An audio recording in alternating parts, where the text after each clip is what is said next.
ओम गणनारायणाय नमः।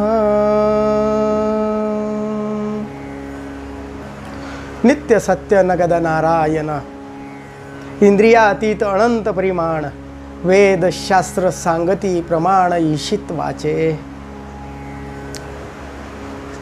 महात्मा नगद नारायण महाराज म्हणजे हे नित्य आहे।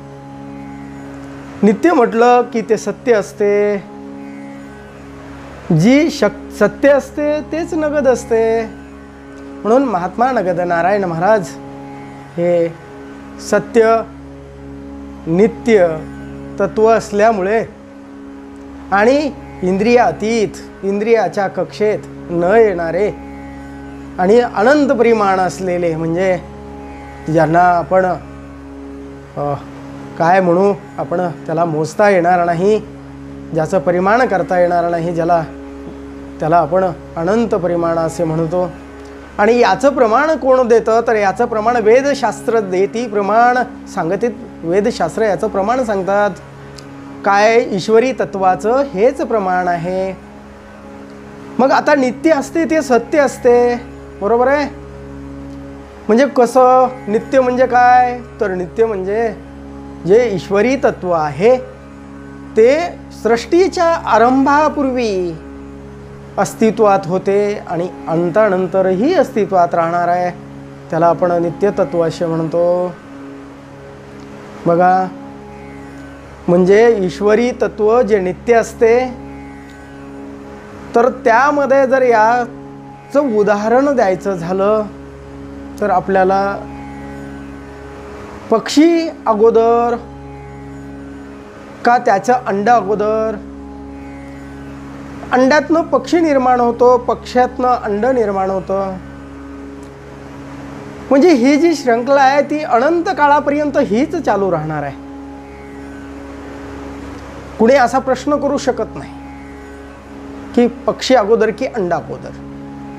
पाऊस पडला की बीजामधनं अंकुर फुटावा, त्याचा वटवृक्ष निर्माण व्हावा, तो जीर्ण व्हावा, त्यातनं परत नवीन बीजांकुर पाऊस पडावा आणि नवीन बीजांकुर यावा। म्हणजे बीजापासून तर बीजापर्यंत ही एक कडी आहे।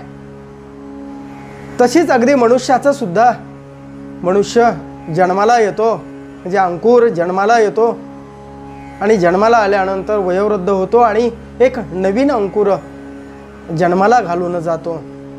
म्हणजे हे बघा, एक साखळदंड आहे, साखळदंड त्याची एक कडी म्हणजे बघा, ती बीजापासून बीजापर्यंत, अंडापासून अंड्यापर्यंत जी काही कडी आहे त्याला आपण, ती कडी साखळदंडातली एक कडी आहे। जशी आपण समजू की वर्तमान काळामधली एक कडी म्हणजे बीजापासून बीजापर्यंत नित्य, म्हणजे त्याच्यानंतर भविष्य काळापर्यंत, भविष्य काळामध्ये सुद्धा अनंत कड्या असतात साखळदंडाच्या, आणि भूतकाळामध्ये सुद्धा अनंत कड्या होऊन गेलेल्या आहेत। म्हणजे किती झाल्यात आणि यापुढे त्या कड्या किती असतील याचं अनंत परिमाण, त्याचं परिमाण कोणाला सांगता येणार नाही। म्हणून बीज अगोदर की वृक्ष अगोदर,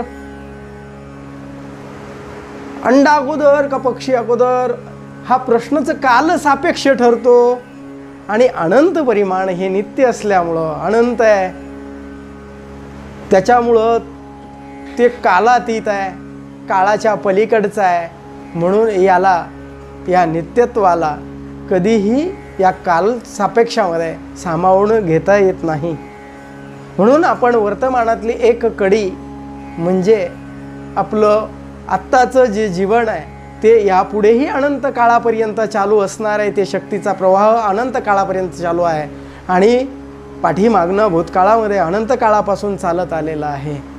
म्हणून या महात्मा नगद नारायण महाराज नित्यतत्वाचं शक्तीचा प्रवाह या कल्पाच्या आरंभापासून तर कल्पाच्या अंतापर्यंतच नव्हे, तर कल्पानुकल्प पाठीमागेही आणि या पुढच्याही कल्पापर्यंत असाच अखंड चालू राहणार आहे या नित्यत्वाचं या महात्मा नगद नारायण महाराजांचं स्मरण करूया.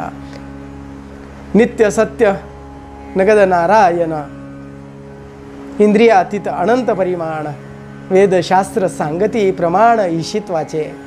आणि या ईश्वरी तत्वाचं जे काही प्रमाण आहे ते वेदशास्त्र देतात. अशा या अनंत महात्मा नगद नारायण महाराजांचं आपण नामस्मरण करूया. ओम नगद नारायणाय नमः. ओम शांती शांती शांती.